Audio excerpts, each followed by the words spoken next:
entrepreneurs, and professionals of Tampa Bay. Welcome to your hour for getting the information, the tools, and the connections for elevating your business. Welcome to Getting the Edge with Kelly Wilson. And here's your host, Kelly Wilson. Good morning, or good evening, I guess, depending on the time that you watch this. Welcome to Getting the Edge. Thank you so much for joining us today. I'm your host, Kelly Wilson. Getting the Edge is brought to you by Edge Media Hub. For more information on Edge, visit edgemediahub.com. You can check out all of the resources and benefits to being a part of Edge. Check out our annual partnerships and all the information that's there as well. Tons of articles from community leaders and amazing people that share their stories and really dig deep. So excited about this new issue that's coming out. It's our second annual celebration of women, and I'll pull up the front cover and give you a sneak peek. Hopefully by the time this is aired, it's already out in the community, but make sure that you go online today and order your copy for the limited edition second annual celebration of women. I'm so excited for you to see it. It's great. All these women coming together and sharing their story, just such valuable life nuggets. It's, I hope you take it to heart as much as I do. We can learn so much from everyone that has kind of walked the path before us. So take advantage of that, and all of the phenomenal people that join me on the show and that contribute to the articles in the magazine. We all have something to share. And I talk a lot, I will admit that, but I've learned when to not talk and when to be quiet and listen and just take it all in and learn. So again, for more information, visit edgemediahub.com. Please subscribe, order a copy, and stay tuned to all the upcoming events and everything that we've got going on for the rest of the year. We are celebrating on September 29th. We've decided to hold off for the summer and bring together everyone from this issue with the women's issue as well as our fall issue, which will be real estate focused. So save the date, September 29th, 6 to 8 p.m. We'll be at the Godfrey Hotel, WTR over on the Causeway. And we've done quite a few evenings there, and they are quite magical.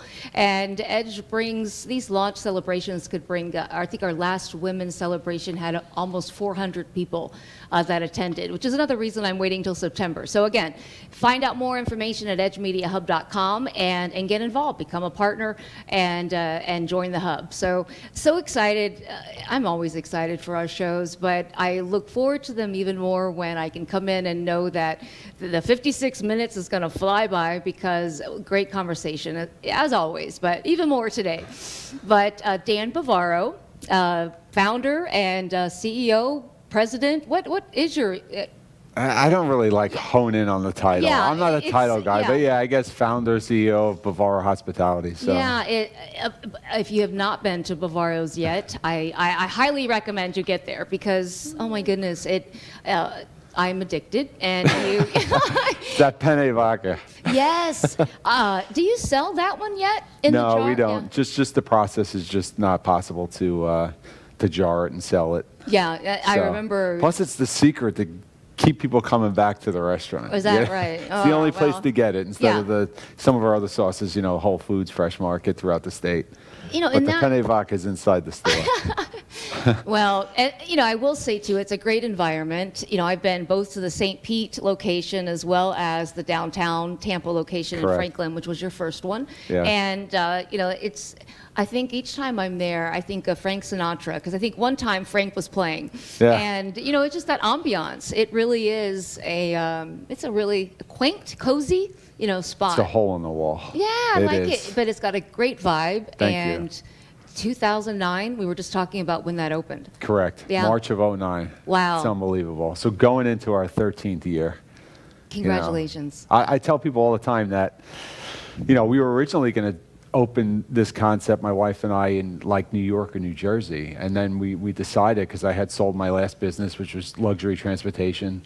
And we wanted to buy real estate, couldn't afford it back then in the Northeast, just way too expensive. But then when we visited Tampa a lot, and we're like, why don't we just do a life-changing move? We left our entire family and packed up and came down to Tampa. It's probably one of the best decisions we've made ever. Not even business-wise, but just to raise a family here is really good. Well, and you have a tribe. Yeah, 5 of them. Yes. And Yeah. so how 4 old? when we moved, and then we had the 5th here, my son Santino. Because the joke was when we came, it's like you never meet people that were born and raised in Tampa for some reason, because all the transplants, I guess, maybe. Yeah. But then Santino's a Tampanian, I guess. Yeah, I guess so. Yeah, Yeah. that's kind of cool, though. So, Yeah. how old then are the age ranges? Yeah, so we have, there's a lot of birthdays that are happening, so if I Then make a weren't you more mistake, strategic? don't hold me to it. So we have Santino is 10, Gianni just turned 13 on Tuesday. Oh, my goodness. Nico is 15, Lola just turned 16 this past November, and my son's birthday was in May. He turned 18. Wow. Yeah, when we moved, he started kindergarten here in Tampa. That's crazy. Time has gone Yeah, so time fast. has zipped by. And Dan is special because we met so long ago, and Yeah. I had really just, I think, started. Probably just started, right? Yeah, and Somewhere? actually, I think we might have even worked some together with the first magazine. I think that with the DI that I was doing, because I think that Yeah. might be how we initially started, and then it was through that publication that I started meeting all the business owners. But I remember, it's just crazy that was 2012, and then Yeah, it had to be around 2012. It's been a while. yeah, and it's just crazy how much time has passed. And then you only had the downtown location. Yeah. And we shared a lot of stories back then, and I'm sure if we could find even the show that you were on, because you were on Getting the Edge when we were on the radio, and you came to the studio there. I think you were my second show. Really? I I remember that. It was off Beta Bay. Right. Correct? Gandy. Gandy, Yeah, there yeah. you go. Yeah. We did, I had Joey Redner on the first one, and I remember he was like the beginning of January in 2015, and you were the second. And then, I don't know how, I wish I did not retain all of this in my head. Poor Kendra, our new community director, I know I'm driving her crazy because it's just like a brain dump in a Yeah. sense of all the information. But no, it's just it's amazing how fast time goes. And anyway, and then the Kawa Coffee couple, Raphael Yeah, and Perrier. Sarah were on. They were the third, and it was January 18th. I'm almost positive, but it's just crazy, like how we have a great picture too. I think that's and we have like we had the headphones on in the studio, but we both had these black shirts on. But anyway, we did. It's usually my color of choice is black. Yeah. So today I wore a little, it's the summer, a little lighter, I guess. Yeah, I put yeah. the blue on. I'm always in black. It seems I'm not mourning or anything. If you look at my closet, my daughter makes fun of me all the time. So she's like, "So what are we wearing today? A black button down, a black T-shirt, a black dress shirt, a black suit." Well, your Bavaro shirts are black, right? The whole wardrobe is black, and then there's like 3 or 4 blue lighter colors. Yeah, the little spurts of color here I don't and know there. if it's a Northeast thing, but I like black. Yeah, no. Well, my I'm color. Midwest, and but yeah, I've been here 20 some years now, so I almost feel like I am from here, but Yeah. not originally. But the Bavaro shirts, they are black, right? With Correct. white? Yeah. Right? With white? Yes, black with white lettering. Yeah. I'm sure you have some. I love T-shirts. Just saying. I'm sure you have some extra T-shirts laying around. I could get, yeah. We've migrated from the T-shirts to these more, I don't want to say formal, but button-downs for the front of house staff. As we've developed over the years, we've kind of changed things. But T-shirts I do have. I'll Okay. make sure I get some. Okay, yeah. Just saying. I have a stash. when we do community events, we put the T-shirts on. Yeah. Oh, and So- it's it is hot in Yes. Florida. That it does. We get to enjoy the summers or the winters. But yeah, it's hot. Okay, so you have a great story, and I was with someone that knew of you and knew you well, but didn't know the story of like how and why you made the decision. And I believe in serendipity and just the things that happen in our lives, that the signs that we see, and we talk about that kind of thing on the show all the time, just Yes. about to pay attention to the signs that are there, and just take risk and have faith and believe in yourself, right? But so tell me the story, or tell us the story on when you came down and met with the Downtown Partnership. Yeah, so that was, and you talk about signs, Yeah, right? yeah. So there Oh, was I love this story. there was a big sign at that time. It was a very risky. We wound up traveling down. My wife and I had sold my business, And the company that had bought that business, and we used to chauffeur bank executives and movie stars. I had a luxury transportation business, mainly based out of Manhattan, was the bulk of our work. And then I started that company when I was 19. That's great. Yeah, so. And that just kind of was setting you up. It was setting me up, but before that I had a mentor that was in the food business. So I wasn't cooking at the time. My sole responsibility was he had catering trucks. Right now, food trucks are popular. They're all over the country, right? So he had a few catering trucks, and he would cater movie sets. So when I started working with him and under his wing, I was probably about 16, 17 is when I started to work with the catering trucks. And it was my job to just make sure chefs were there, and these catering trucks were on site in the 5 boroughs, usually the worst neighborhoods in New York City at like 3, 4 in the morning. So fun. it was my responsibility to make sure that happened at 17. So I did that for a while, nothing really food related, but it kind of started to mold, how I would handle business later on. I was around a lot of famous people all the time. They respected me and appreciated me because I didn't care who they were. Right. I got over that really quick. You're just a person, this is your job, and that's the end of it. And I built a lot of relationships. And then at one point, he had sold that part of his business, and he's like, well, what do you want to do? And I was like, well, luxury transportation looks good. So he helped me get started, and then I kind of piggybacked the relationships on the movie sets to kind of bring that into my business. So after I had sold that business, I had to consult for a year. And I told my wife on the first day I went into the company's office, I'm like, on day 366, I'm out of here because it's not my company anymore. Right. I was like, and how was that I don't think I could work for. Because they're making decisions based on what they think is good, and here. So the good thing about it was they were a very large company, 3rd largest high-end service in the world. Wow. And their clientele was identical to my clientele. So I was accustomed to all that. So they needed business in New Jersey and New York, so we were purchased to fill that void. But I go 120 all the time. Yeah. So after about 6 months, I was like, I can't just sit here because they were messing stuff up, their offices, and I'm on constant communication with the owner because it's kind of a different relationship versus owner and employee. Right. I had a business and I was someone that he bought out. So and he was coming to you. Yeah, That's why he's you're like, there what's for a going year. on? I was like, listen, he's like, you want to stay? You want to stay? And at one point, I'm like, you know what? I'll stay a little longer because I didn't know what I wanted to do. But I have to run everything. So that's kind of what we did. Right. And I started again, and the business grew, and we fixed, we worked together, used our resources together, and we built something really nice over there. Yeah. So when it was time for me to exit, I felt good about myself. I didn't leave him with like a bag of garbage. I added value. And we don't have any idea at that time what that is setting us up for. Correct. Because you don't think about that. It molds you. Oh, it does. And the jobs we don't want to do, or the time that you stayed, or we just don't. I learned a lot. Right. I learned so much, and I think at that point it kind of taught me. When you're an owner, you do whatever you want, whenever you want. But there was restrictions then. I couldn't do that at that time. So it allowed me to kind of like develop utilizing other resources versus just go, go, go. So that was a learning curve. Because I've been almost on my own my whole life as far as in business decisions. And now with Aranzo, one of our new concepts, not to skip the story, I'll get to that. But I have a partner with that, and now we're using each other because we both add value in different ways. And I think that set me up with this. And I think you can get to a certain point of growth, right, where egos are not running you anymore. That's behind you, and now you're able to just move from a position of, I'm not saying wisdom because we still have so much to learn, but yet it's changed. Roles change. Right. As things grow, as things develop, et cetera. So roles change. So getting back to the story, so I sold. I knew that wouldn't be my career.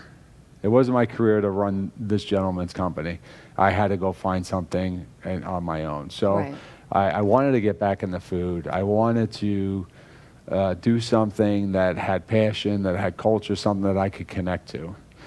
So I started researching like different styles of pizza. I didn't want to open up a regular slice joint. Not that there's anything wrong with that, but I need to have some type of emotional connection and So we stumbled upon Neapolitan pizza. At the time, no one knew what it was. There was like 2 in the United States. One was in New York City, and then one was in Seattle. That was truly making traditional Neapolitan pizza. Only 2 What in is the traditional? country. So traditional is you have a wood-burning oven that was entirely crafted by hand. It cooks at 800 to 900 degrees Fahrenheit. It's a special flour, special recipe, tomatoes, cheese. There's all these components to make a traditional Neapolitan pizza. I should have eaten before I sat down and talked with you, because my stomach's going to start growling soon. So that is what captured my attention. And then the fact that there was only 2. And then that pizza was birthed in the 1800s in Naples, Italy. It's the birthplace of all pizza we know today. Came from Napoli, the 1830s, right? I didn't know that. So my grandparents were Bari, which is town of Giovinazzo, is the Puglia region, and then my mother's side is Naples. So there's this connection. So we flew out to Italy, did the research, started studying. I had a 100-year-old yeast culture, started making dough, was getting this flour through an unknown source. It was just crazy because none of this stuff was available at the time. Just to learn. To prepare myself for something that would to come, which would eventually be Bavaro's. So the next step was like, where do you want to do this? You know, my wife and I would talk, well, let's look in New York City, let's look here. And then something was kind of in the back of my mind saying, well, eventually this is going to be popular. It's just going to happen. We're not going to hold on to it and be the 3rd Neapolitan pizzeria in the country. It's just not possible. So where did we want to do it? And I'll be honest, at the time that I sold my business, you know, that business I started at 19, and my past was rough. You know, I was coming off the streets, and that business and building a relationship with my wife at 19 actually saved my life. You've been together since 19? I've known her since 14. But she didn't really care for me too much back then. Well, that's part of the story maybe I don't know, so I'd love to go back. Okay, we'll go back to that. So we'll go back to that. Okay. So anyway, I sold that business, and then at the same time, my father had passed away. And we didn't have like the best relationship growing up, because I wasn't the best son. But then like, my relationship with my wife strengthened the relationship with my father, and then for 2.5 years we got really tight. But then he got cancer, he got sick, and he passed away. Well, at least you had that time, though, thankfully. Exactly, yeah. So we built a really good, we made up for all the time we missed. So through that period, so that wasn't me. That go ahead. That's funny. So anyway, so through that stuff falling from the ceiling. Look. So through that period of time, it's like now I sold my business. My father passed away. I'm doing this. I'm not really happy. You know, everywhere I went in New York, I'd be like, well, I used to entertain clients there. So she's like, why don't we just pack up and move and just start new? So that was really the start of, Well, maybe even too, because you'd had maybe that like rough time prior to that. So you still have all those memories and everything. And even though you try to move forward, you really can't. Yeah, sure. It's hard. I mean, you can, but to make a huge impact. Fresh start. So we started coming down to Tampa, and we're like, maybe we'll do this in Tampa. Maybe we'll pack up and move. So we visited Tampa often. Okay. Just because, like, she had a cousin here that we went to her wedding, and then I had an uncle in Valrico. We'd come visit.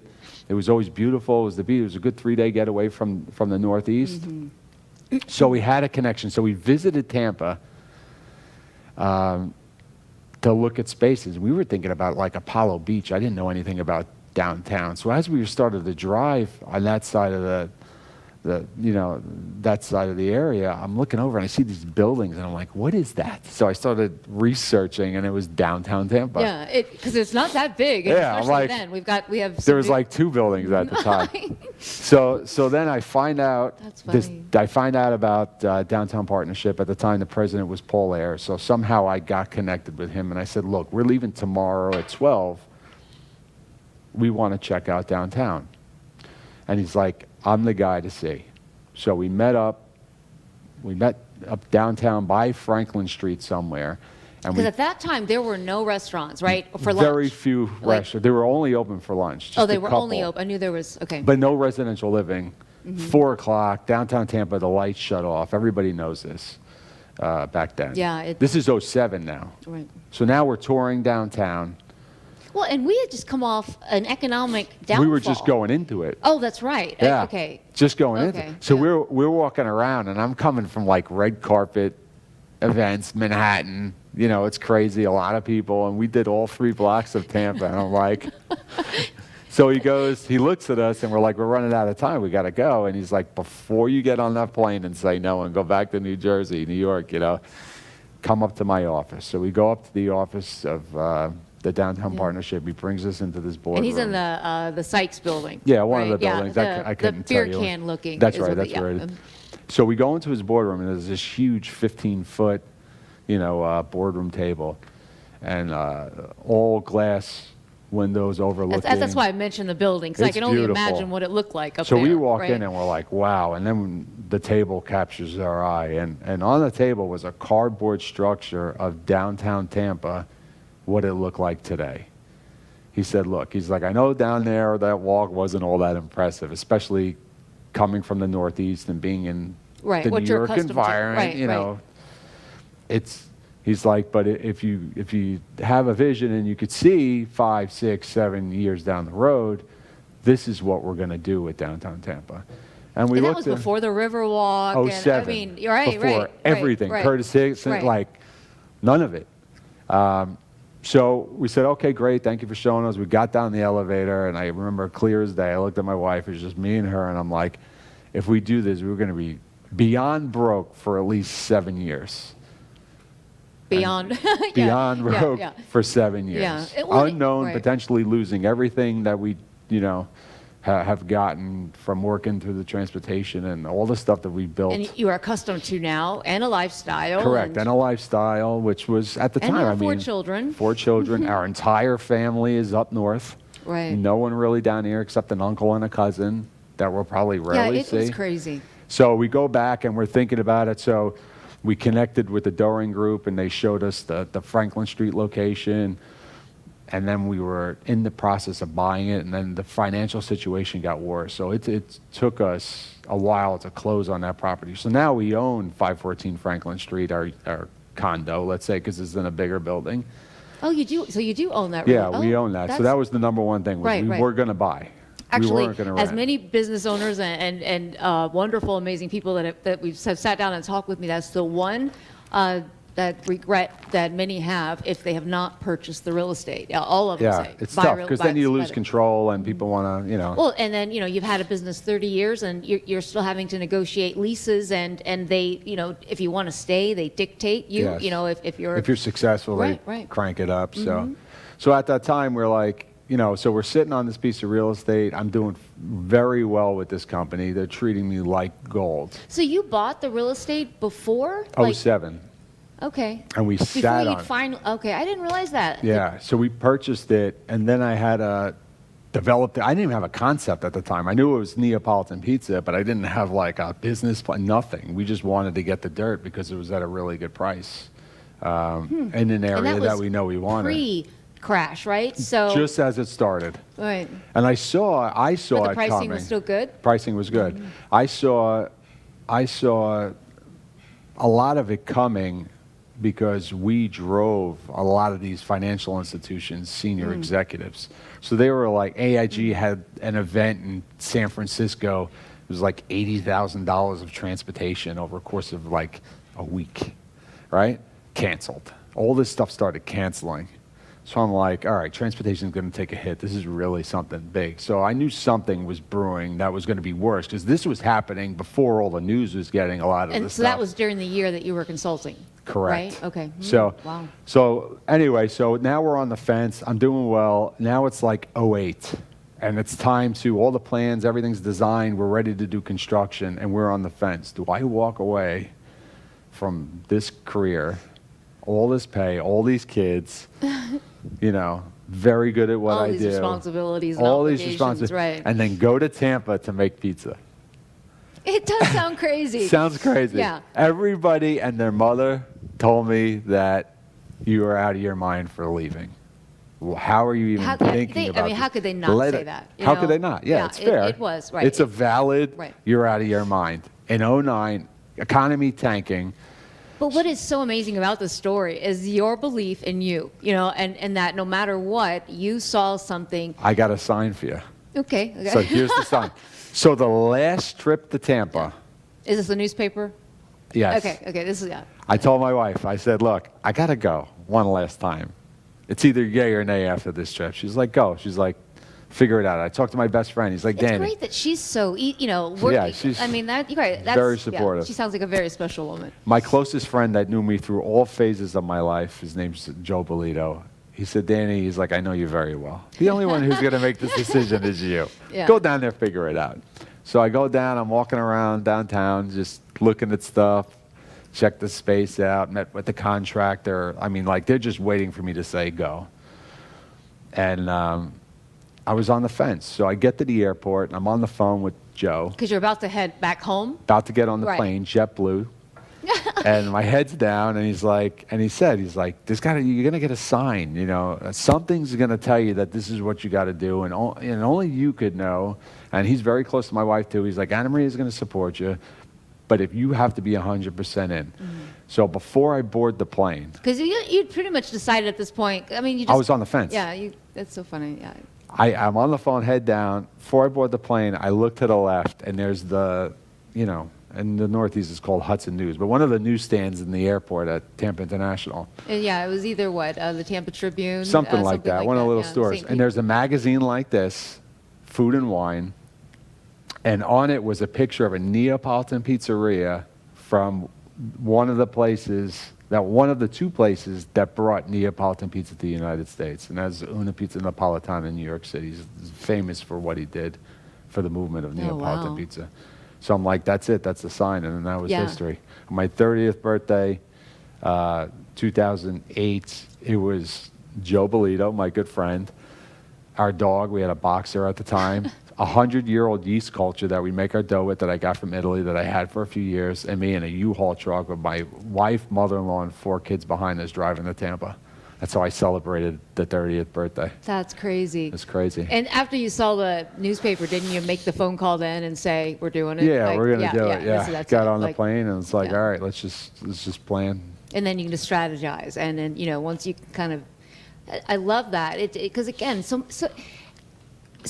what would happen had you missed that? It's like that's why it's so important that we are paying attention and things catch your eye for a reason. Yeah. And if they do, don't just dismiss it. And I think so often we don't. I don't know if we're not just confident within ourselves enough that everyone else's opinions, we let them dictate. I don't. I mean, but so often I think it's not easy for everyone. It's not. And you have to have supportive people. Obviously, I think a lot of that is why some people just don't go into business, and it's fine. Not everybody's designed to be a business owner. I tell my kids, I'm like, look, if you're not going to own a business, that's fine. That doesn't mean you failed in life. Right. This was my path, not yours. Just do, just whatever you do, make sure you love it and you're successful.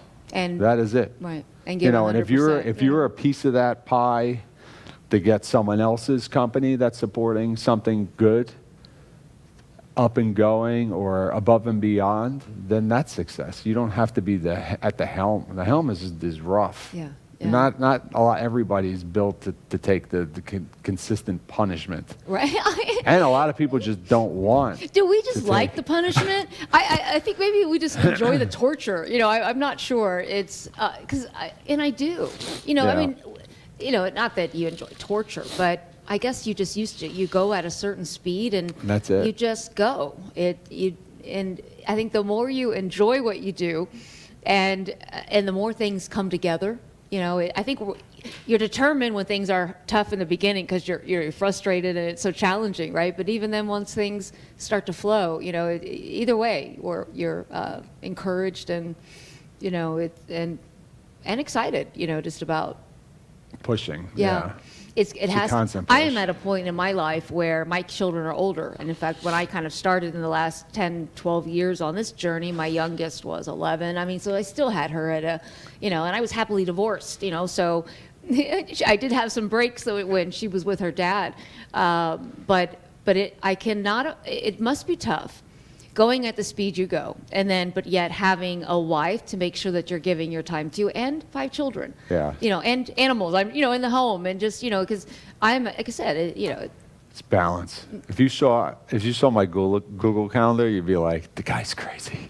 yeah. Well, we already know that. Every minute is like accounted for. It's the only way, and I can't say I'm perfect at it. I mean, nobody's perfect, but Yeah. I think I do a good job at trying to stay very well organized. Yeah. And a situation of how I live off my calendar so much, I'll tell you a funny story. It's I get my haircut every 2 weeks. And I had it on my calendar because there was a month that I went on Mondays. Okay, and then I switched it to Thursdays. So on Mondays, I have this reminder every 2 weeks. And I'm like the robot. I look at the calendar. Okay, the day before, I'm like, tomorrow, 8:30, I got to be here. So the first week I go, I'm texting, because of the COVID rules. I'm like, I'm outside. Could you let me in? They're like, your appointment ain't today. I was like, yeah, it is. It's on my calendar. She's like, no, it's not. You have the wrong date. That's so funny. She's like, it's Thursday. So I came back Thursday. And then 2 weeks later, I didn't change it on my calendar. So you were there on a Monday. Monday. Back again. So she's like, Dan, you want me to change it to Monday? I'm like, as I'm standing here right now, I'm changing it on my calendar to Thursday. That's funny. So I make mistakes, but it's just the point of it is, you got to be well organized, especially as things grow. I mean, now, kids are older. I got my son. He does, he's playing basketball for Plant. So his schedule is crazy. So I got to, I want to make time to be there for him, Right. support him. Then my daughter has stuff going on. I mean, there's so much going on. Yeah. And it's just glimpses I of had time. 2 10 years apart. So, and there was a lot going on with them. So I can only imagine Yes. 5, within a range not too far from each other. It's Yeah, it's pretty wild. But the other key to that is people. Mm-hmm. I got my calendar. That's for Dan Bavaro. That ain't for everybody else. Right. I have some really, really good people working with me.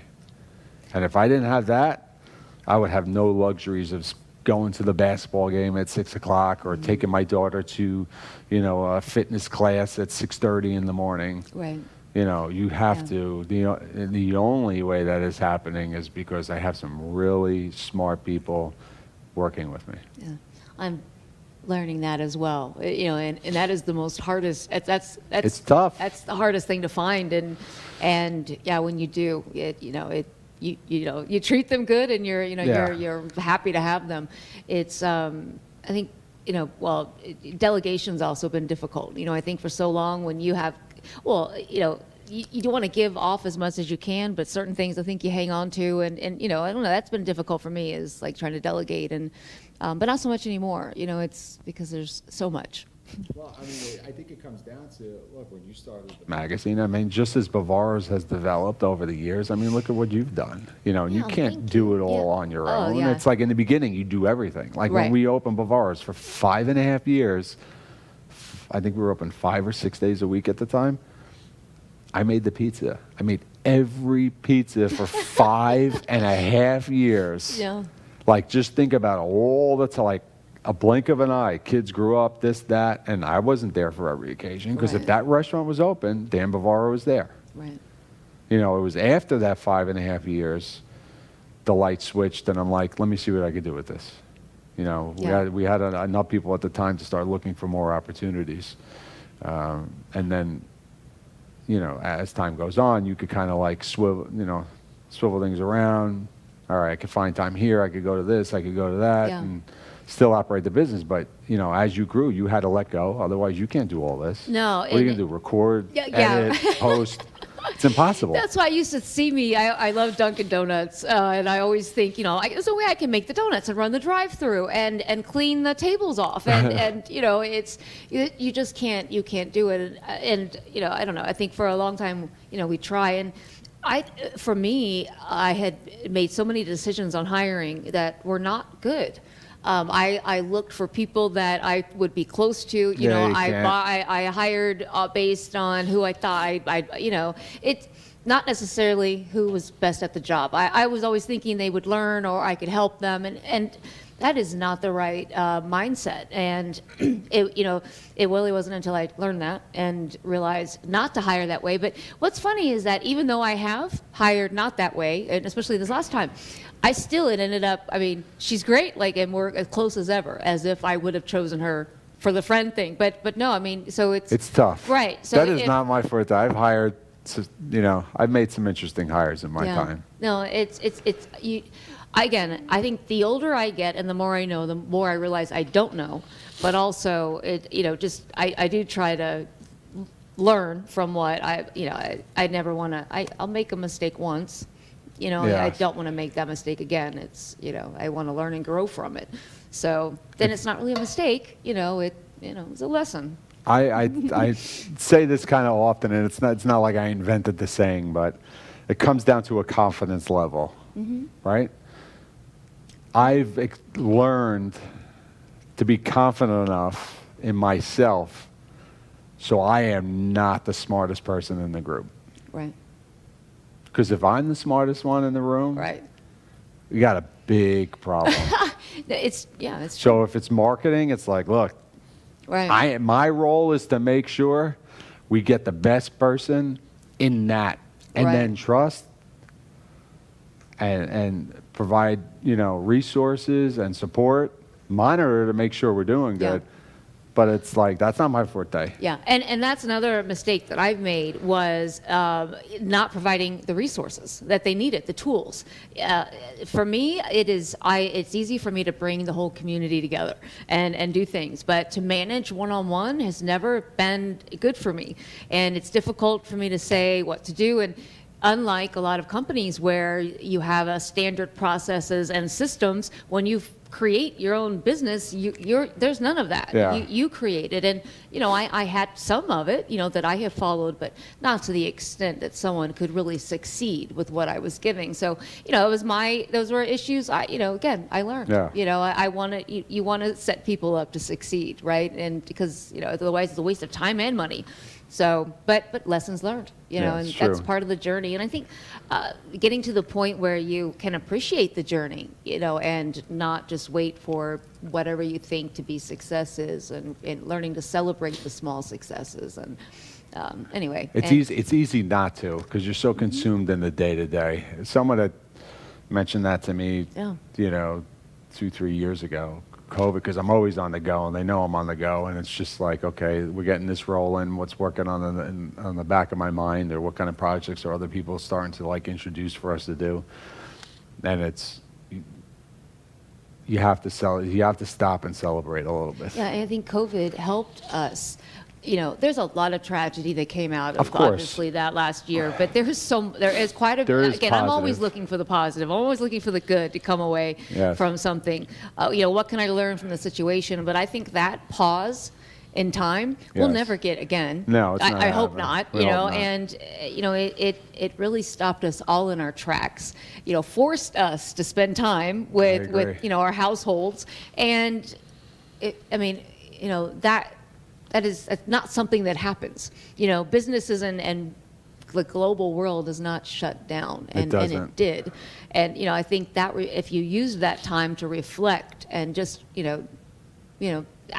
reevaluate what's important, and it was challenging, but that was an interesting year. But I'd say probably one of the most positive things that came out of that was the fact that family time, time at home. Well, and here, you are a restaurant, and hospitality, and that, you're it's demanding. And you're, what's the biggest takeaway, do you think, from that? Maybe from a staffing perspective, or how you deal with employees, or with what? With the whole COVID situation? Yeah, with just kind of with what you went through and dealing with that, or having to let people go and then bringing them back, and keeping people on. And that was a very challenging situation. I'm somewhat thankful that I was in business through 2009, because I learned a lot in 2009. My transportation business was just starting to pick up, and then 9/11 happened, and then it went dark for 6 months. So I had some insight on how to navigate. I had a plan as soon as I knew, okay, this is really happening. The first thing I did was I did my best to educate the team on how to prepare financially for what's going to come. And that's like, if you own a home, call the mortgage company now, defer your payments. You have car payments, call them now. Because I never thought back when 9/11 happened that was possible. I had like $1 million in car loans for all the vehicles I had. And then 9/11 happens. Like, I got to pay these things. So I call, I start calling Cadillac, Ford, and I'm like, yo, give me a break. And they did. It is interesting, though, when we do come, because me going through the recession, and I was in the real estate industry, and then, you go from making, one amount to then now making, 10% maybe of it. And I mean, everything just stopped. Every deal I had in the pipeline, crumbled. And then you're like, oh my God, this is happening. Yes. I mean, and it was, you're a couple of years in. Anything that's selling was only the short sales or this or that. And, once you go through something like tragic like that and then come out of it, correct, you can almost handle anything. I mean, you're in a better position to handle for sure. Right. Yeah. So those two rounds of catastrophic, experience, 9/11, 09, helped soften the blow of COVID. So I worried about them first. I said, look, this is what you all have to do. Yeah. And at first, like, what do you mean? He's crazy. And then afterwards, I had people come up to me, thank you for shedding the light. Yeah. To help. I think they appreciate the honesty more than anything than sugarcoating something or acting, downplaying it, and just being real. I mean, and, I think that's true leadership, as you're leading the ship in a sense. Yeah, it also showed us who really, cared about the company. Yeah. Because we had a lot of people in our buildings through the whole COVID situation holding the fort up. And it wasn't easy. Like, let's just talk downtown Tampa. I mean, we went down, we probably had about 20 some odd employees pre-COVID. We went down to like 4 in that location. And then we also went down to 20% of regular revenue. So the manager at the time, his name is James. I mean, he's used to running the store that's boom, boom, every week, constantly, year after year, growing. There's a lot of pride that you get with that. Right.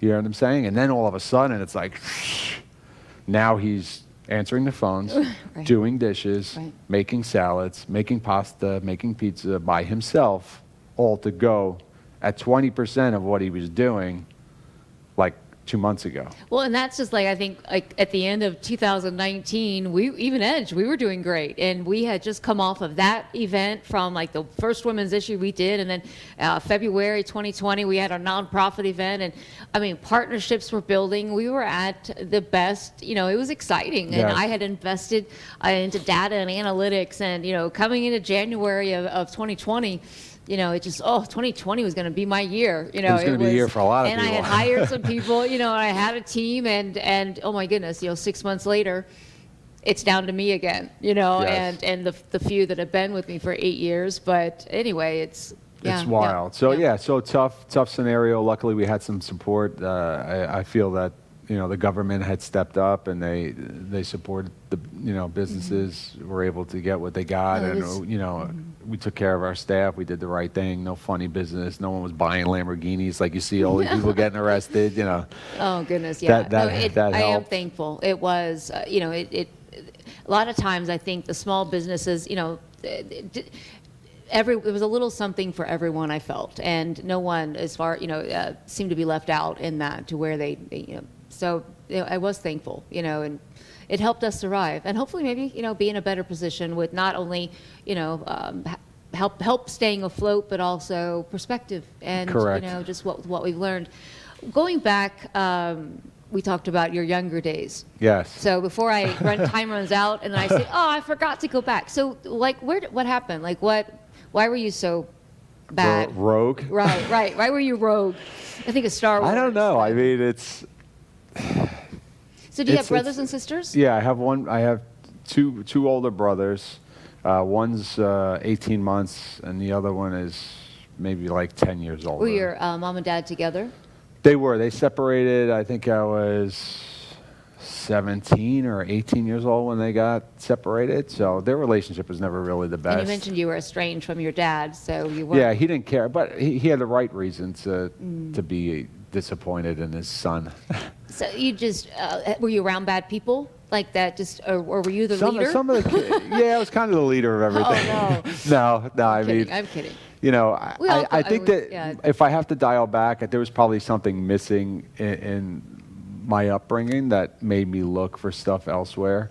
And as I am today, I go to the extreme. I give 120. Like, as much as I give my business now is what I put into the street at the time. And that was from 12 to 19, I think, was a change in my life. Left school when I was 16.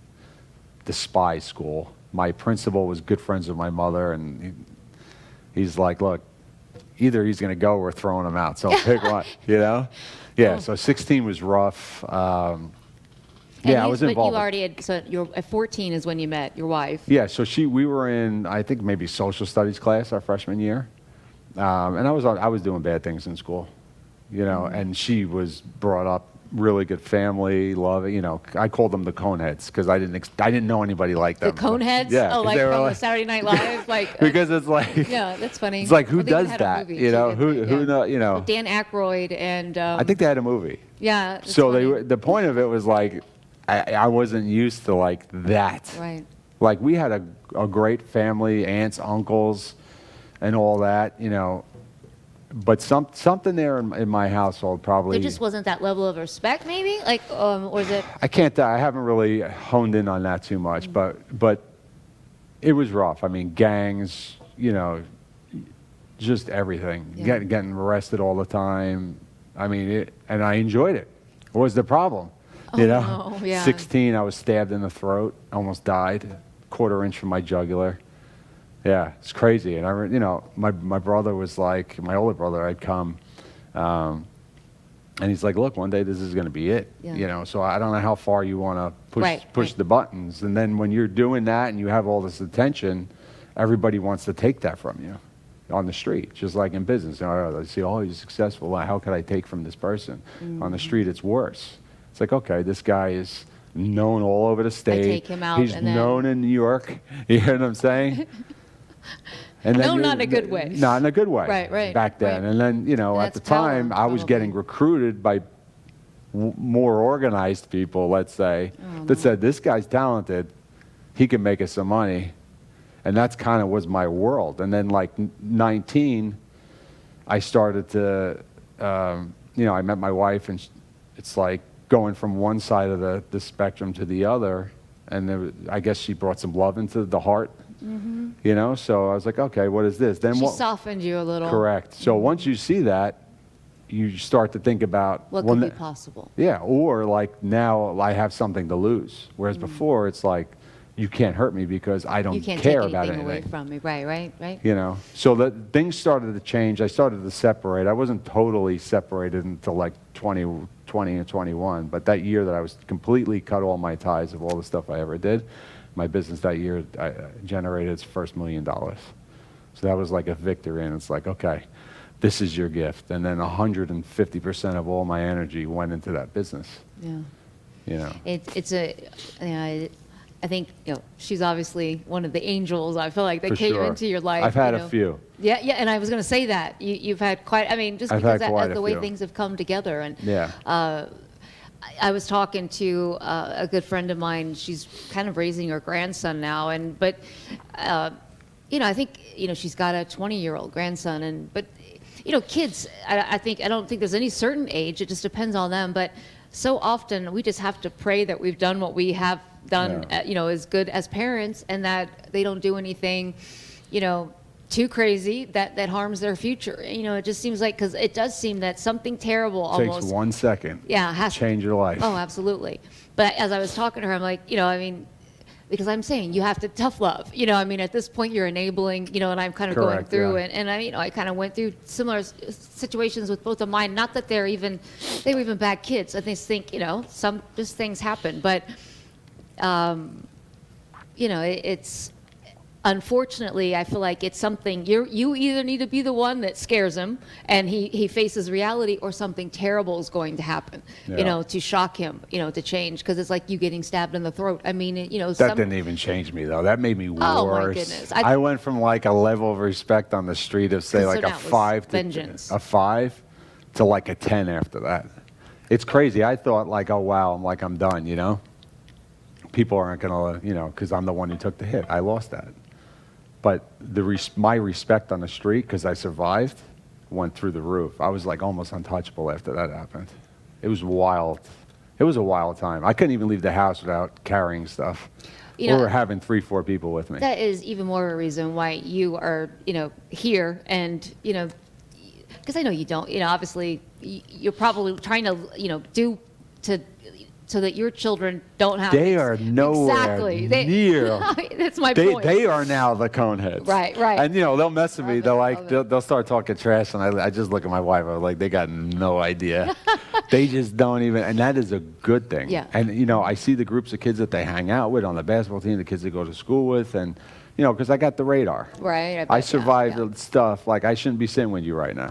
I should be dead or in a jail cell. Right. And I tell people all the time. Wow. So I should not. So all of these opportunities, you don't take lightly. It's it's like real. Right. So with my kids, and I look at them like, thank God. Part of that blessing of, the move down here, the change in the life, they have such a totally different. Like when I was their age, from like my 12-year-old, I could never even put them in the mindset that I was in at 12. Right. It just doesn't even exist.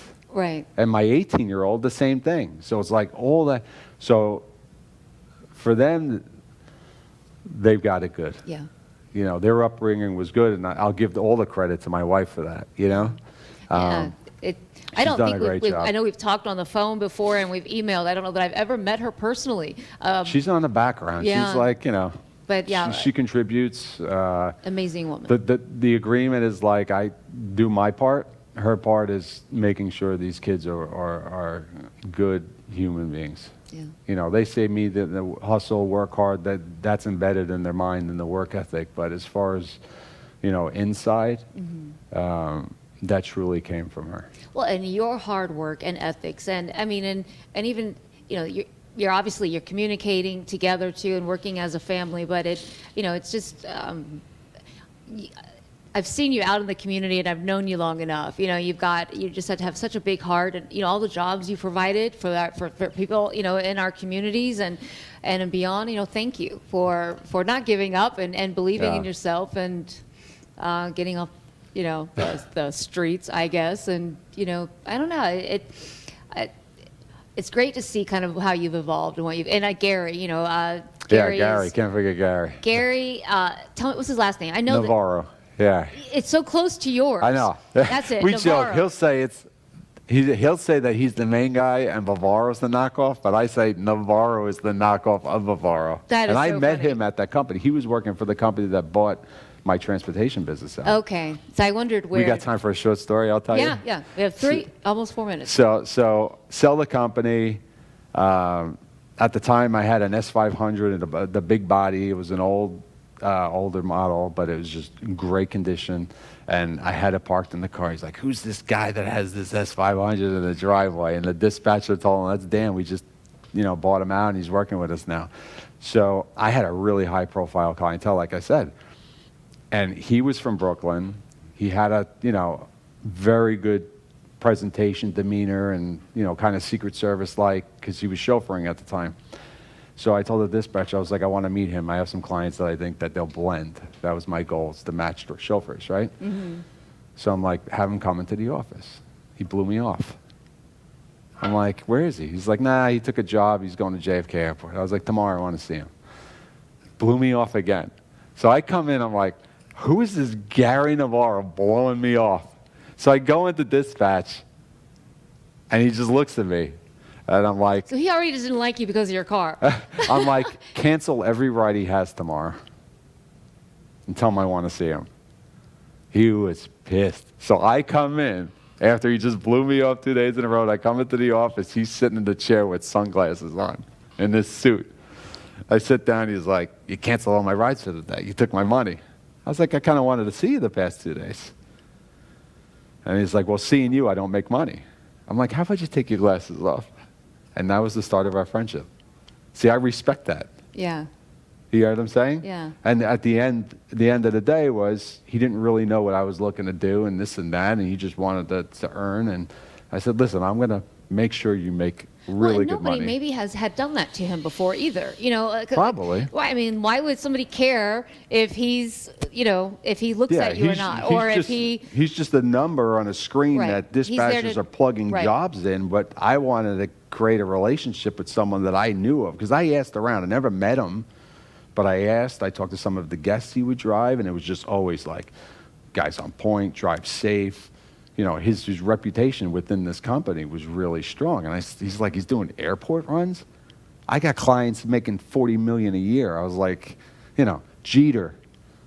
Don King was one of my accounts. The founder of Citigroup was like one of my AIG. All these clients. So you were trying to kind of recruit him. Yeah, I needed I needed to bring in that company's chauffeurs into my realm of clientele. Yeah. And he blew me off. So that was like probably 15 years ago. Well, and maybe if he hadn't, maybe you wouldn't have connected that way. That's right. Now he lives in Florida. He's been working with Bavaro's the last 12 years. And so he came, and so Gary came down with you. Yeah, but it's he came over shortly after. Yeah, right before I left, I had took over their New York City office. I was running both New York and New Jersey, and he helped me out. And then I had moved, and he's like, "You left me alone." So I'm like, "Get in your car and come down here."